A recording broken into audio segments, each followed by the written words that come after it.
So yan mga kalapatids, bumabalik nga po pala si Kasing Love TV.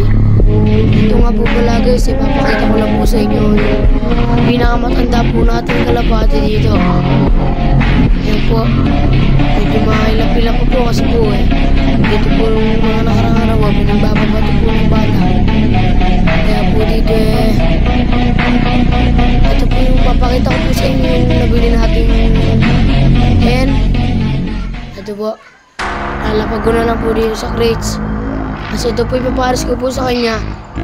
Kung nakikita nyo po yan guys, yung nasa pula pong patukan nila, gamot po yan na hinalo po natin dito sa tubig na may kaunti pong patuka para po mabilis pong tumaba.